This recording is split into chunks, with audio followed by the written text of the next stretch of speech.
Reality, I want you to think about this. Being really, really good at what you do just gives you permission to do business in the marketplace. Your competency is not a competitive advantage. It's the entry fee. It is not a differentiator. Talk about how good you really are, and we really care. I work with business owners and speakers and others all the time, and they'll say, our reputation speaks for itself. Really? That's lazy. You need to speak for yourself. Are we being persuasive enough? Are we giving them enough information to get them to do what we want them to do? It's not about writing a press release. It's not about just sending a brochure. We have to be persuasive. The four most dangerous words in business are all things being equal. All things being equal, everybody can do it. We're going to shop. When everything's the same, when everything's equal, we shop based on what? Price. Who in this room aspires to be the low price leader in your category? Huh? Nobody? Provided we are priced competitively, give me something. Give me some reason to choose you over everyone else who is also good at what you do. The marketplace celebrates specialists and quickly forgets generalists. Now, it's not to say you can't say we provide a broad array of services. I think it's important. Clients are looking for that. But I would submit to you, my friends, you have to be known for one thing. Most companies, whether it was you or somebody else who started your business, spent years, if not decades, building their business and building their infrastructure, building their pipeline. They spent millions, if not tens of millions of dollars, building their reputation, building their internal processes. But most in business spent minutes, mere minutes, crafting the words they use to describe what they do. You see this a lot in financial services: honesty, integrity, and trust. At First National, we believe that you're touting that you're not going to cheat me and that you're going to be honest. Should this not be a given? All right, so you and I, we're on a first date, and it's like within the first 5 minutes, I just want you to know that I'm very honest. I'm a very honest person. I have great integrity. I'm not a cheater, and I'm not going to cheat. Because I've been with people who cheated, and I'm not going to cheat because I'm not a cheater, and I'm very, very honest. And so you're not going to get a cheater here, so we're going to start us with lots of honesty. Is this a little creepy? Why are we talking about this? This is not a competitive advantage. This should be a given. It's only funny because you see it all the time, don't you? Anybody who's in food service, or if you see restaurants or things like this, or grocery stores, this is the one we get. We use only the freshest ingredients. You're serving me food. We use nearly expired ingredients, but we pass the savings on to you. The good news is there's many, many ways to do this right, and we're going to talk about some of those today. Here's the bad news. The bad news is everybody's good. Everybody's really, really good at what they do. Occasionally there'll be someone who isn't, they'll fall by the wayside. They'll be out of the market. But whether your competitors are direct competitors, whether they do exactly what you do, or they just profess to solve the same problem in a different way, everybody's good. And I'm going to play the part of your prospect, your prospective customer or client today. I'm hearing the same thing from everyone. And we're going to explore over the next hours ways for you to really decipher and ferret out within your organizations what makes you different and better and faster and more aromatic or tastier or more convenient or something to not allow things to be equal, because things can never, ever, ever, ever, ever, ever, ever be allowed to be equal. How do you influence how people think of you, how people know you? Because your brand today, how much money do you make? How well known are you? How well have you done? How many times have you screwed up? It is a reflection today of everything you've done to this point. Create that top 10 list. Narrow it down to 5 of the best. Here's the exercise. It's a great exercise if you choose to do it. 5 great verbal assertions that are persuasive and meaningful. And you type it up, and you shrink it down, you laminate it, and you stick it to every phone in your company. And the rule is nobody gets off the phone until you've said 3 of those 5 things. In conversation, we begin to educate the marketplace. Because there's been a big shift. I want you to think about this. The shift is from selling to buying. When you go to the grocery store, nobody sells you anything now, do they? You go there and you buy things. Because that sale already happened in your mind.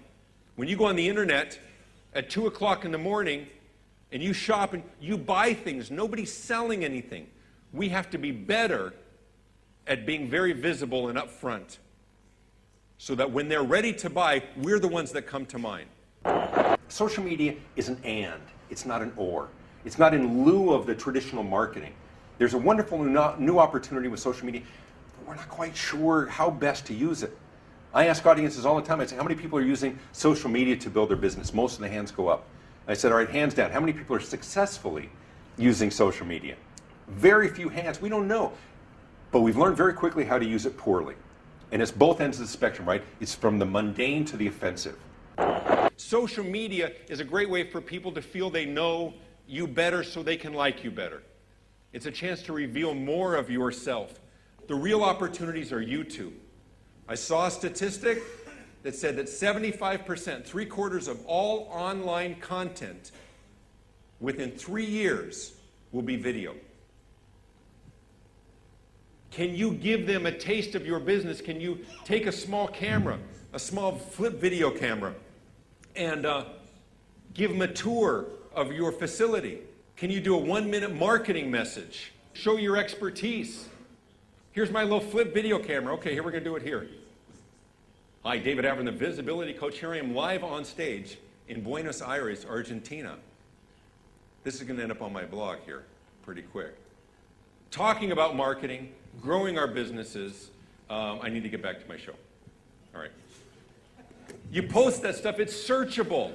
Pop it in, boom, it's right up on the internet. If it's not easy for you, find some teenager who's going to help you do it. I spoke to an organization a couple years ago called iSpa.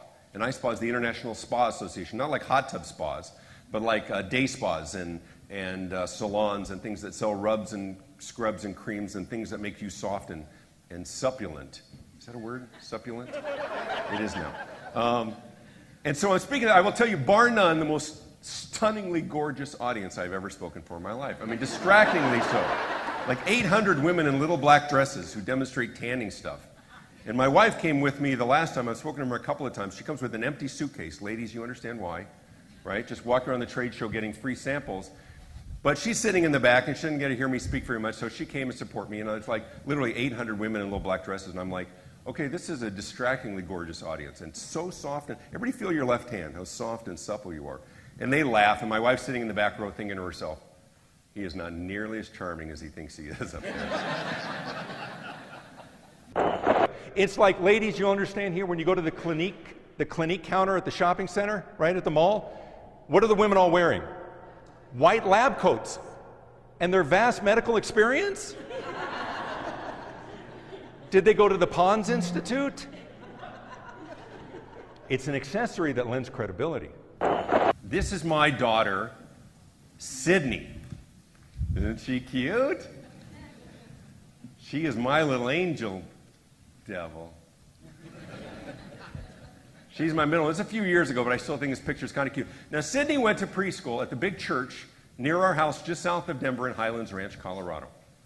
And because I work out of my house, I get to have breakfast with my kids. And so I'm taking her to school one day. She went in the afternoon session. So 5 days a week, she went from noon to 3 in the afternoon. And I'm driving her to school one day, and we pull into this church parking lot, one of the big mega churches. And unexpectedly, the parking lot is jam-packed with cars. I mean, nowhere to park. We're driving up and down aisles on a Tuesday. Big limousines in the circle drive and people milling about in dark suits. And Sydney unbuckles from the back seat and she says, Daddy, are they having church today? And I said, no, sweetheart, I think it's a funeral today. And Sydney says, what's a funeral? And I'm like, sweetheart, a funeral is for when somebody dies. And all the people that know them and love them, they gather together at their church or their synagogue, and they take turns going up on stage.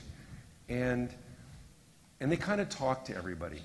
And they talk about how much they love them and how much they're going to miss them, what a really, really special person that they were in their heart. Now, Sydney looks very, very confused, and she looks at me and she's like,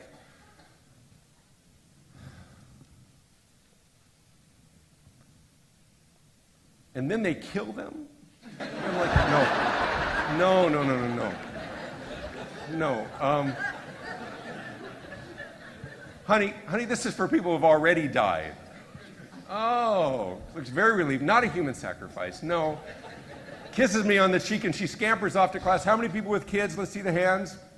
Right? Is it not the cutest thing in the world as they discover their world for the first time? Of course she doesn't know what a funeral is. How does she know what a funeral is until she knows what a funeral is? And I would ask that about your business. How do they know, not just that you're talented and that you're qualified and that you're a good choice, but how do they know what truly makes you remarkable? How do they know that you're a better choice? Until you take the time to do the deep dive. Till we really take the time to craft those words and those claims and those assertions. And remind people on a very regular basis. Make sense? And so my time is up. I cannot tell you what a great honor it is for me, a great privilege for me to travel from the United States to come and visit in your beautiful country, and in a language that you don't speak. You were very patient with me, and I greatly appreciate your time. Have a wonderful day. Thank you very much. Thank you.